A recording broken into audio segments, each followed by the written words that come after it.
결혼한 지 이제 1년, 달달한 신혼생활을 즐기고 있는 30대 여자입니다. 결혼은 지금의 남편과 한 게 처음이지만 사실 저는 5년 전에 결혼 문턱까지 갔다가 파혼했던 과거가 있어요. 이미 다 극복한 이야기이기도 하고 이게 뭐 숨길 일인가 싶어서 남편에게도 전부 오픈한 이야기입니다. 5년 전 이야기를 이제 와서 하는 이유는 따로 있어요. 그때 당시 파혼하면서 미처 하지 못한 말을 얼마 전에 한 번에 다 쏟아낼 수 있었거든요. 몇 년 동안 맘속에 담아두고 살면서 이따금씩 자다가 이불도 발로 한 번씩 걷어찰 정도로 마음에 담아두고 있었는데 이번 일을 기회로 전부 다 풀어버리게 돼서 속이 그렇게 후련하고 기분이 좋을 수가 없네요. 마음 같아서는 사연에 그 자식, 개자식 하면서 쓰고 싶은 생각이 굴뚝 같지만 편의상 남자친구라는 호칭으로 사연을 적도록 하겠습니다. 저랑 파혼을 했다는 그 남자친구는 제가 사회생활 시작하고 얼마 되지 않아서 알게 된 사람이었어요. 저보다 나이가 2살이 많았고 대기업 사무직으로 일을 하고 있었지요. 나이는 2살 차이가 났지만 저도 남자친구도 입사 첫 해를 보내고 있던 신입사원으로 사회생활 시작한 시기는 거의 비슷했어요. 서로를 알게 된 지 얼마 지나지 않아서부터 연애를 시작했고 그렇게 3년을 더 만났습니다. 남자친구 나이가 32이 되면서 집에서 빨리 결혼하라는 압력이 들어온다는 멋없는 청혼을 받게 되었고 아무튼 그렇게 결혼을 약속하게 되었어요. 결혼 이야기가 나오자마자 남자친구가 제게 먼저 제안했던 게 있는데 결혼은 반반 결혼을 하는 게 좋겠다는 말이었습니다. 그때 당시에도 남자가 집 해오고 여자가 혼수를 해온다는 말은 옛말이나 마찬가지였고 다들 반반 결혼을 선호하는 분위기였습니다. 그래서 저도 반반 결혼하는데 아무런 거부감이 없는 상황이었어요. 거기에 추가로 남자친구가 먼저 부모님 손 안 벌리고 결혼하고 싶다는 말을 하더라고요. 저는 흔쾌히 알겠다 했고 자신있게 부모님 손 벌리지 않고 반반 결혼하자고 먼저 말을 꺼냈으니 당연히 저는 남자친구가 모아놓은 돈이 꽤 되는구나 하고 생각을 했었어요. 그런데 막상 까놓고 보니 남자친구가 모아놓은 돈은 제가 모아놓은 돈의 절반 수준밖에 안 되는 돈이었습니다. 제 통장에 얼마가 있는지 확인한 남자친구가 돈을 어떻게 이렇게 잘 모았냐며 칭찬을 해주긴 했는데 그 말을 꺼내는 표정이 어찌나 당황스러웠는지 굳어버린 표정을 감추지 못할 정도였어서 그때 대번에 돈을 많이 안 모아놨다는 사실을 눈치챌 수 있었어요. 제 정확한 월급에 대해서는 연애 3년 하는 동안 알려준 적이 없었습니다.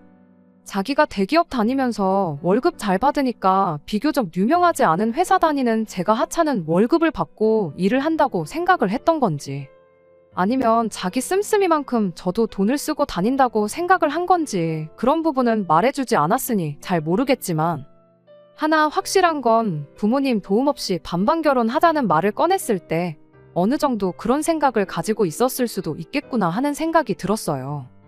아무튼 먼저 반반 결혼하자고 말을 꺼낸 사람이 남자친구인데 남자친구 돈이 모자라다고 해서 제가 피땀 흘려 모은 돈을 어디다 버리고 올 수도 없는 노릇이잖아요? 결국 남자친구는 부모님한테 손을 벌릴 수밖에 없었습니다. 어떻게 이야기가 잘 되었는지 남자친구가 모아놓은 돈에 더해서 1억을 지원받아 오기로 했어요. 그 덕에 덩달아 저도 저희 어머니께 손을 벌릴 수밖에 없었지요. 저희 어머니께서는 흔쾌히 모자란 만큼의 돈을 해주셨어요.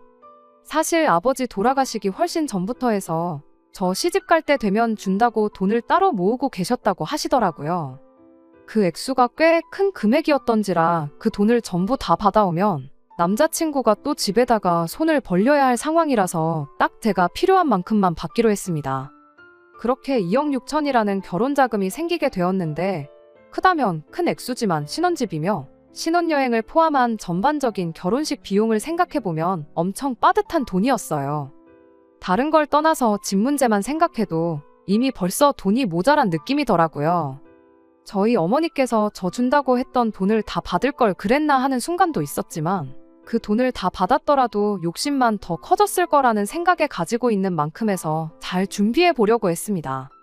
그런데 하루는 안 그래도 모자란 예산인데 남자친구가 어머니가 주셨다고 하면서 저한테 글씨가 빼곡하게 적혀있는 예단 목록을 건네줬습니다.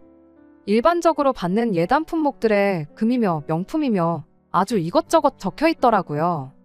제가 대충 봤을 뿐인데도 돈 2, 3천으로는 택도 없을 것처럼 보였습니다.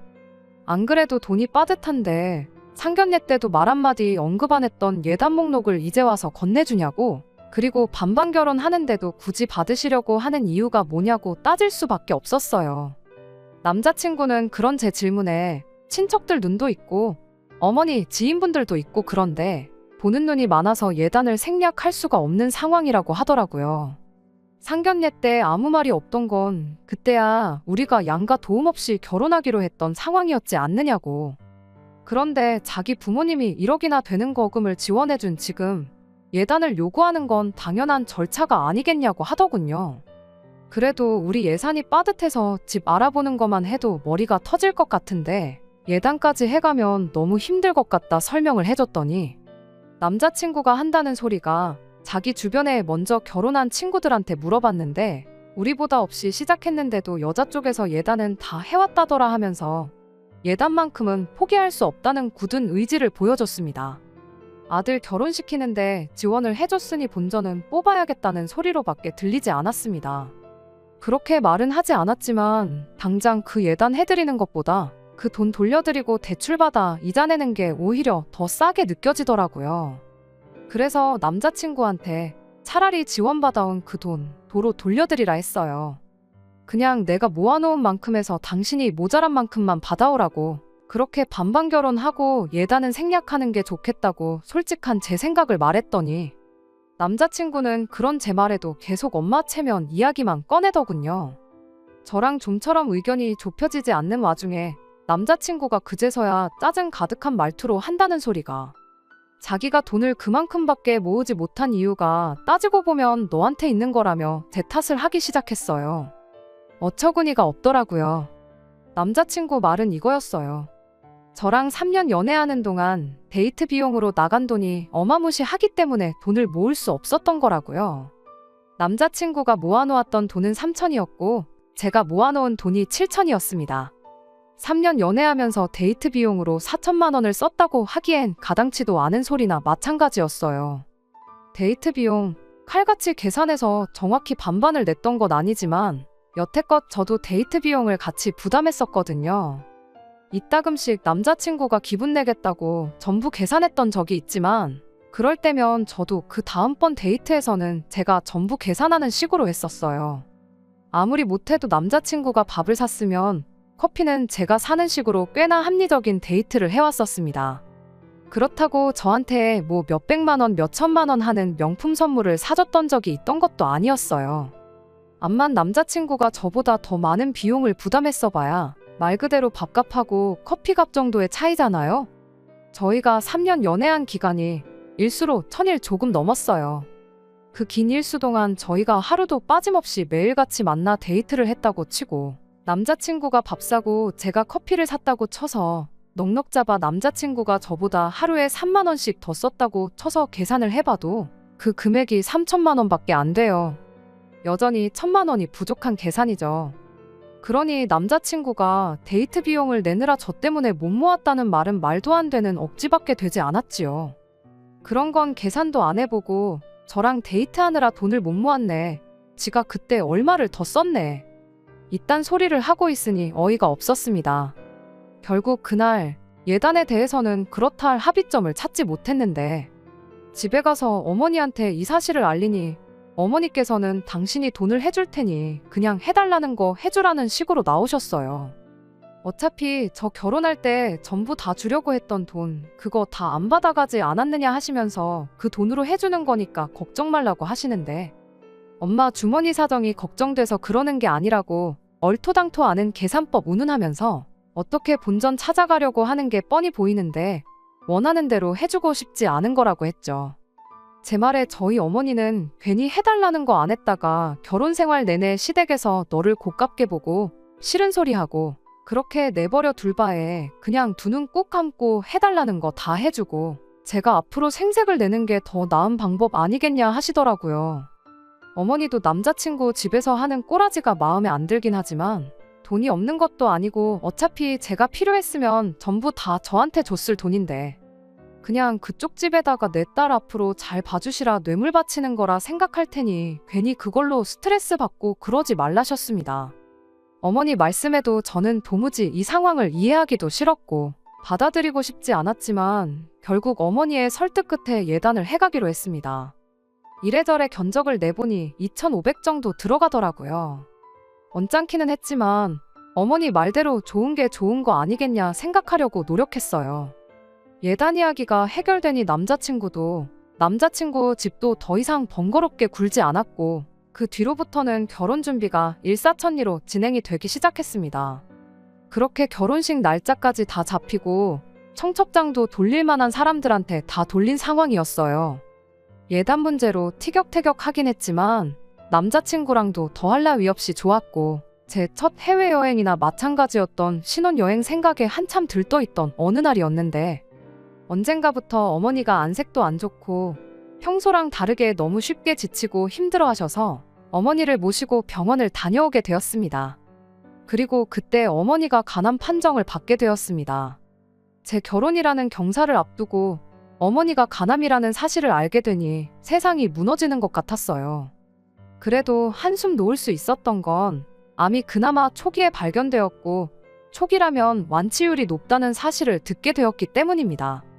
어머니가 좀 힘드시겠지만 결혼식도 참석할 수 있을 정도였고요. 그런데 저희 어머니가 암이라는 소식을 들은 남자친구 집에서 아주 난리가 났더군요. 저희 어머니 걱정 때문에 난리가 난 거였으면 참 마음뿐이라도 감사스러웠겠지만 애석하게도 그 난리는 저희 어머니 걱정 때문에 그런 건 아니었습니다. 당시 예비 시어머니였던 남자친구 어머니한테서 저한테 직통으로 전화가 걸려왔어요. 결혼 준비하는 내내 남자친구 어머니와 할 이야기가 있으면 남자친구 통해서 했지 제가 직접 연락하거나 저한테 직접 연락이 왔던 적은 한 번도 없었거든요. 그 덕에 붙일 정도 거의 없는 거나 마찬가지였는데 통화를 하고 나니 거의 없던 정도 뚝 떨어지더군요. 전화로 저희 어머니 상태가 어떤지 심심한 위로의 말을 건네기는커녕 전화 받자마자 저한테 한다는 소리가 아무리 어머니가 암이라도 나한테 해오기로 했던 예단건에 대해서는 절대로 차질없게 잘 준비하라는 소리였으니까요. 어이가 없어서 말이 안 나와 입만 뻐끔거리고 있었는데 사람이 약속을 잘 지켜야 하는 거라며 첫 단추부터 이상하게 끼울 생각 하지 말라고 하는 겁니다. 그 말을 들으니 애초에 첫 단추부터 안 끼우는 게 맞겠다는 생각이 들었어요. 하지만 먼저 대화로 풀어보는 게 좋겠다 싶어서 그 길로 남자친구를 불러냈어요. 그 무례함에 대해 사과를 받기 전까지는 저도 도통 기분이 풀리지 않을 것 같아서 남자친구한테 이게 무슨 상황이냐 한마디 따질 생각이었지요. 남자친구는 걱정이 가득한 눈빛으로 저희 어머니 때문에 제가 속이 아니겠다며 걱정을 해주더군요. 이어서 말하길 우리 그냥 신혼집 구하지 말고 장모님 집에 신혼살림 차려서 같이 지내는 게 어떻겠냐 묻더라고요. 거기서 말이 끝났다면 엄마는 개차반이라도 자식은 정상이구나 그렇게 생각하고 파혼까지는 생각도 안 했을 거예요. 하지만 이어진 남자친구 말에 저는 파혼을 결심하게 되었습니다. 자기가 간암에 대해서 좀 조사를 해봤다고 말을 꺼내면서 완치율이 뭐 30%도 안 된다더라. 초기에 발견됐어도 결국엔 다 죽는다더라 그딴 소리를 꺼내더니 어차피 장모님이 암으로 돌아가시면 그 집이 우리 집 되는 거 아니겠냐며 그러면 우리 신혼집은 따로 구할 필요가 없으니 지네 엄마가 해준 1억 원을 돌려드려도 되는 거 아니냐입니다. 사실 집에서 그 돈 해준다고 빚을 좀 지게 되었는데 괜히 돈을 이중삼중으로 낼 필요가 있냐는 소리를 하는데 그 길로 제가 남자친구 뺨싸다귀를 한 대 올려붙였습니다. 그 더러운 입으로 우리 엄마를 장모님이라고 부르지 말라고요. 결혼식장까지 가서도 모르는 게 결혼이라는 말 못 들어봤냐고.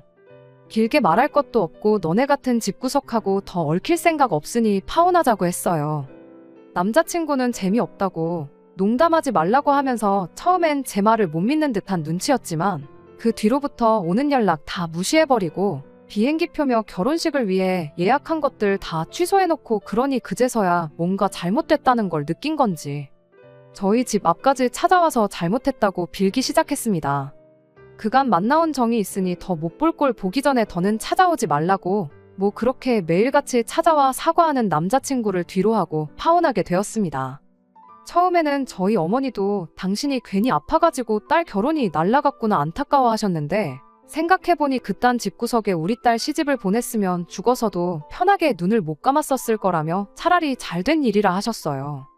저는 어머니한테 왜 죽는다는 생각을 하냐고, 병원에서도 완치가 가능하다고 하지 않았느냐고 그냥 지금부터 치료 잘 받고 그러면 된다고 했죠. 간절히 바라면 이루어진다고 했나요? 결국 어머니는 암을 이겨내시고 완치 판정을 받으셨습니다. 하지만 재발할 확률도 있어서 병원에는 앞으로도 계속 다니셔야 하지만요. 그리고 저는 어머니 모시고 병원 다니면서 인연을 키워오기 시작한 내과 선생님과 작년에 결혼식을 올리게 되었지요. 그렇게 파혼하고 나서 결혼 생각은 꿈도 꾸지 않았는데 똥차가고 벤츠가 온다더니 그 말이 그냥 재밌자고 하는 말이 아니구나 싶었습니다. 그리고 사연 시작하면서 말씀드린 대로 신혼 분위기 만끽하면서 매일을 즐겁게 잘 살고 있어요. 누군가 그러길, 헤어진 연인에게 해줄 수 있는 최고의 복수는 그 사람보다 훨씬 행복하게 잘 사는 것보다 좋은 게 없다던데, 그런 알량한 복수 같은 거 생각할 겨를도 없을 정도로 행복하게 잘 지내고 있었습니다. 그러다 얼마 전 우연찮게 파혼한 전 남자친구를 다시 만나게 되는 일이 생겼어요. 어떻게 저를 멀리서부터 알아보고 먼저 말을 걸어오더라고요. 몇 년 전 파혼할 당시였거나 파혼한 직후였다면 질색을 하고 무시를 했겠지만 저 이렇게 잘 지내는데 피할 필요 있나 싶어서 저도 같이 인사를 해줬지요. 저를 보더니 잘 지내는 것 같아 보인다고 대번에 먼저 말을 하더라고요. 슬쩍 제 왼손 약지를 보더니 결혼도 했는가 보다 하면서 아쉬운 듯한 표정을 지어왔어요. 그러더니 물어보지도 않았는데 구구절절 자기 이야기를 꺼내기 시작했습니다. 저랑 그렇게 헤어진 뒤에 얼마 지나지 않아서 엄마 소개로 여자를 하나 만나게 되었고 결혼해서 애 둘 낳고 잘 살고 있었다대요. 과거형으로 말하길래 뭔 일이 있었구나 싶었는데 아니나 다를까 얼마 전에 결국 엄마 때문에 이혼하게 되었다고. 그 덕에 엄마랑은 연을 끊었다고 하면서 그때 너한테 잘할 걸 그랬다. 자기가 이혼당할 때 다른 사람보다 너가 먼저 생각나더라 하면서 엄마 말보다 너 말을 더 들었어야 했는데 후회가 된다느니 어쩌니 하면서 엄청 질척거리기 시작하는 겁니다. 더 이야기해봐야 말만 괜히 이상한 대로 흘러갈 것 같고 이 사람이 뭔가 착각을 해도 단단히 하는 것 같아서 그때 3년 만나온 정을 봐서 굳이 안 해주고 넘겼던 그 말 속에 품고만 지냈던 그 말을 한마디 해줬어요.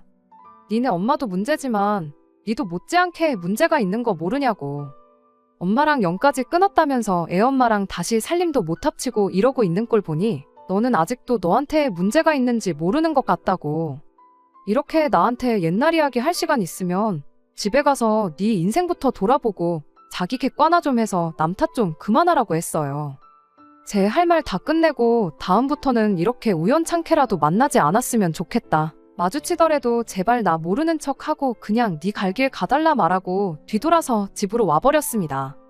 옛정에 호소하면서 옛날 이야기하면 뭐 이제 와서 행복하게 잘 지내고 있는 제 마음을 돌릴 수 있을 거라고 생각했던 걸까 싶네요.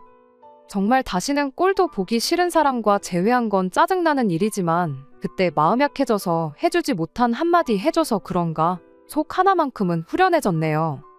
지금 저는 더할 나위 없이 행복하고 어머니까지 완치 판정을 받은 지금 솔직히 그때 파혼하게 된 게 제 인생에 있어서 운이 좋았던 거라 말할 수 있겠네요. 지금 행복한 만큼 앞으로도 계속 이렇게 행복하면 좋겠습니다. 끝까지 들어주셔서 감사합니다. 오늘의 사연은 여기까지입니다. 구독과 좋아요, 알람 설정 부탁드리고 더 좋은 사연으로 다시 찾아뵙겠습니다. 감사합니다.